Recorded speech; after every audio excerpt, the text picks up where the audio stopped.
right here is just a little map of the peninsula of Yucatan. You recognize this?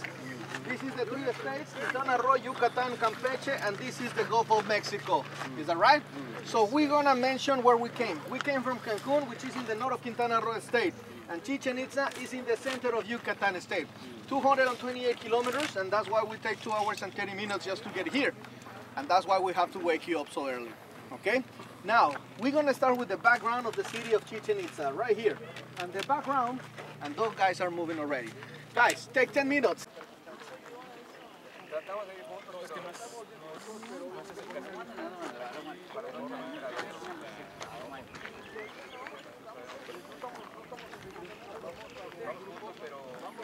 Well, the one with you and Mike, I got one. Without the six. Not without. No. And 1,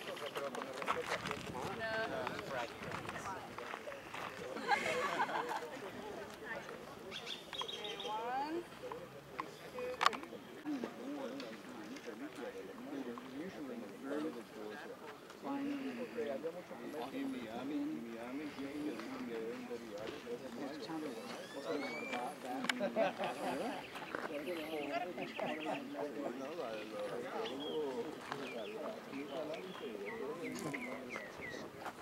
Y hay otro sitio que también son mayas, pero no me acuerdo ahora. Fuimos a cabo otros días y dejaron a la gente subir en estos parques, porque había mucha gente que no respetaba la gente. Sí, pues ahora ya no.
Was moving from the Toltecs to the south, the name of this group of persons was called Itzáes. Itzáes is plural, singular is Itzá. Itzá. So they give the name to the city. Chichén Itzá. Chi means mouth. Mouth. Chen is the sinkhole, the natural well. And then Itzá means wish, magician, or wizard. So Chichén Itzá means in the mouth of the sinkhole of the magicians of the water. That's the meaning of Chichén Itzá. Is that okay? Okay, now, they built this castle, and remember we say this castle is the biggest three-dimensional Mayan calendar in the world. The numbers that I share with you on the bus is gonna work for you right now to understand the castle. Are you guys ready? Yeah. Let's get closer. It was flat. Mayans, they already knew the world was round, and they used that knowledge to build this castle. But this castle is not round base. This castle is on a square base. Is that right? So how they do it? First, they need to make the round base on the ground, okay? With a rope and a stick, like a compass. So today, I will be the rope, and this will be my stick, and I'm gonna make my round base on the ground. Is that okay? So let's build a castle. Can you hold this for me, please? Let's see if I can do it.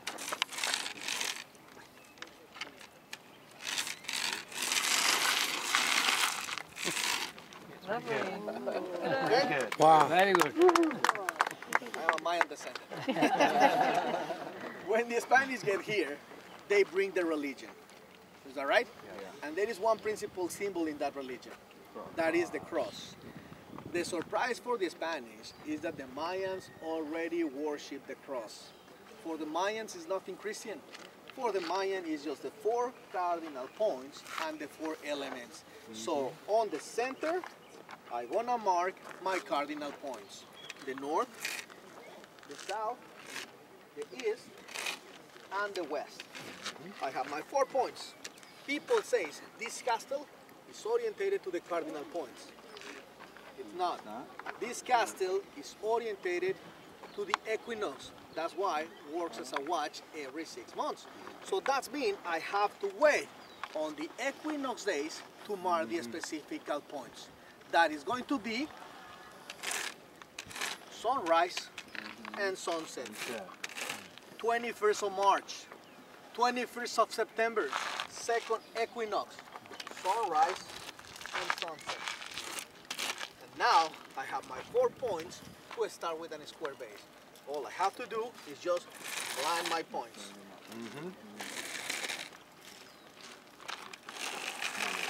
And build my temple in that direction. And then I will get a watch that works every 6 months. And because it's lined up to the sunrise, every 21st of March, half of the castle is going to be on light and half of the castle is going to be on shade. Does that make sense? Do we need an alien's knowledge to build this castle? No. We need to be good astronomers, good mathematicians, and be with the cross eyes. So now you see how they use it, right? No, but how did they make the stone so streamlined? They have molds. They have molds. They have molds. mold. Molds to make the bricks, and that's why they look the same. They have some molds to make the bricks, and it looks the same. This is not a brick, this is stone, I think. This is a stone, but that is limestone. That limestone goes into a mold. Remember, they heat and they burn the limestone. So once it's liquid, when it's easy to get mold, they just put it into the mold and make the bricks. Use the wood to put it straight, and that's pretty much about it. Freddie, I'm a little confused. The biggest three-dimensional Mayan calendar in the world. And this castle is not only a watch that works every 6 months. This castle is also one of the first MP3 recorders in the world. Mayans record one sound in the castle, and that's why people is clapping. You hear what happened when you clap? What happened? You said record. How They did they record. it? They record one sound. That's what I said. What happened when you clap? Echo. Echo stuff. People say it's an echo. People is wrong. People don't know to know the difference. The people can recognize the difference between an echo and the sound. Let me show you the difference today, because this is what you're gonna hear for most of the tour guides today. Echo is what we're gonna hear right now. I want everybody clap 3 times when I count 3. Let's do it together, and let's clap together 3 times. Are you guys ready? 1, 2, 3. What happened? Echo, listen to me, just me. I clap, and I hear another clap. That's echo. You hear that? It's echo. But when you clap in front of the stairs, you hear a different sound. What do you hear? What do the Mayans record? Let me show you one picture. You know this bird? Quetzalcoatl. Quetzal, just Quetzal. Bird of the paradise. Why the Mayans consider the Quetzal sacred? Because when you see the Quetzal flying, the tail of the Quetzal looks like a snake with feathers, like Kukulkan, the feathered serpent. That's why they consider the Quetzal so sacred. The most valuable feather back in the past was the feather of the Quetzal. Is that okay? Now, if you don't know the Quetzal, then you don't know how the Quetzal sings. And you won't be able to recognize that sound. And today, you come with me. Let's go to YouTube. Let's see how the Quetzal sings. Okay? So I have no speaker, guys. You hear that sound? Yeah? Yeah.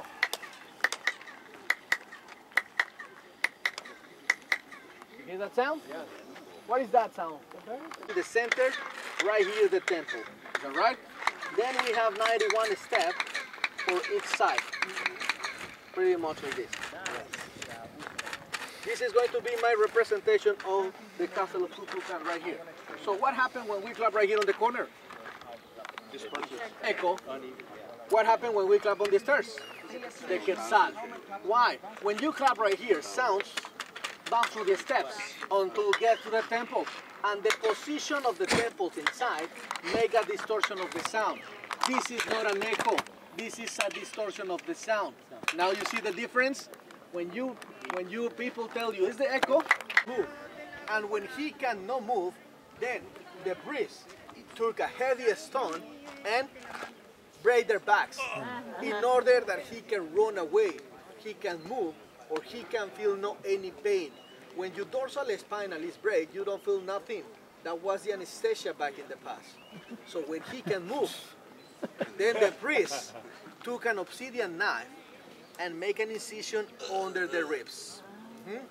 And take the heart out of the body of the person. The heart was offering for the gods and put it into the chacmol bellies. The heart was burned and ashes goes to heaven. Gods eat the heart. The blood of the prisoner was used for paint the carving of the god. And the body. What happened with the body? Burn it. The royal family eat it. How they eat it? Barbecue. Barbecue.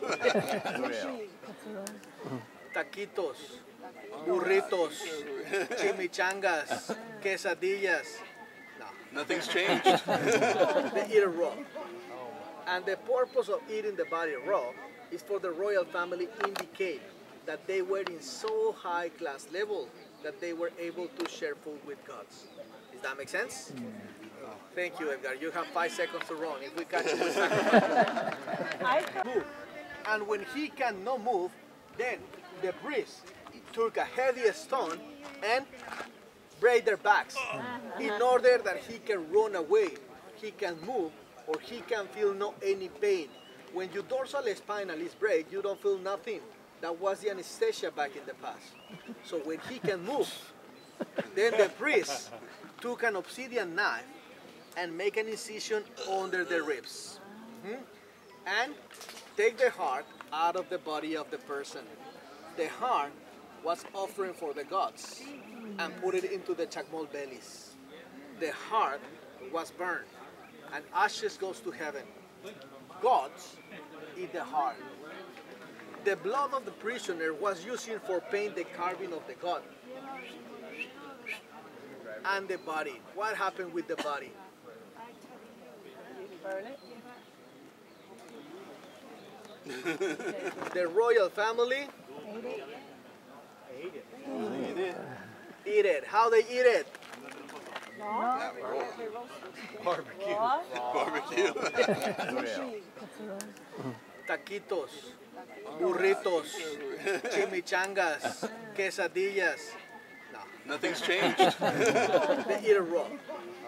And the purpose of eating the body raw is for the royal family indicate that they were in so high class level that they were able to share food with gods. Does that make sense?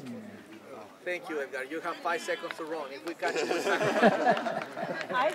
From this platform to the sacred sinkhole. When you get to the sinkhole, you will find out by the sinkhole there is a chamber, a room, one chamber, one room. That room was using as a temazcal. You know what a temazcal is? Nobody know what a temazcal is? Temazcal is pretty much like a sauna. Like a sauna. They heat the walls of the chamber to produce some steam. Why? Because they want the body be pure. Clean it as much as they can. Is that right? But during the process heating the walls, they burn some hallucinogenic herbs like marijuana, peyote, and warumbo. So the kids start getting high, not conscious. And he was also drinking a magical beverage. The magical drinking, the magical beverage was called balche. The balche make you hallucinate, and it was mixed with honeybee and sugar cane. So the kid don't realize, but also start getting drunk. So he was drunk and he was high. He is not conscious now. He is ready.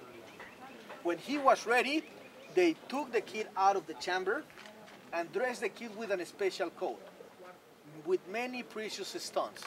And the precious stones make the coat heavy, about 40 pounds. They tie their hands, and they tie their feet, and they tie a heavy stone from the feet. So now the kid is ready. So they stand the kid in one platform next to the chamber, and the priest, all he has to do is just throw into the sinkhole. Is the mother watching? The mother, I suppose, because it was an honor for them. They was selling the kid to the infra world, is that right? So the kid was thrown into the sinkhole. But if you pay attention on the process, the kid was alive. They don't break their backs, they don't make incisions. So he has a chance to survive. The next morning, the king and the priest come back to see what happened with that kid. And if you are drowned, that means the body has to go to the bottom of the sinkhole. But if you were floating on the surface, that can indicate that you were alive. And if you were alive, they took the kid out of the sinkhole, and then the kid received a special treatment for the rest of his life. So he has a chance to survive, but it was not easy. The record says only 5% of that people survived to that ceremony. But to say 5%, I don't think we have the right number.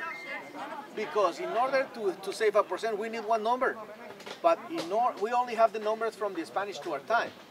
We don't have the numbers before the Spanish. So to say 5%, I think it was way less than 5%. Does that make sense? Okay, so this is who was sacrificed on this ceremony. A chosen one. Does that make sense? Good work. A prisoner. Offering the best blood. The chosen one. The virgins. Is that okay? How often was the ceremonies?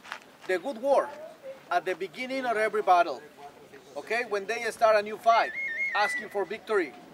The offering when they finish the war, when they finish to fight, when they finish the harvest, and when they have a period of 40 days without rain, no rain in 40 days, ask for a raining season. Make sense? 2 ceremonies already. Hour and a half has been passed. The bad news is we haven't finished with the explanation. And I told you, hour and a half, it won't be enough. So my question is, do you... So you will see how I point my voice in that direction.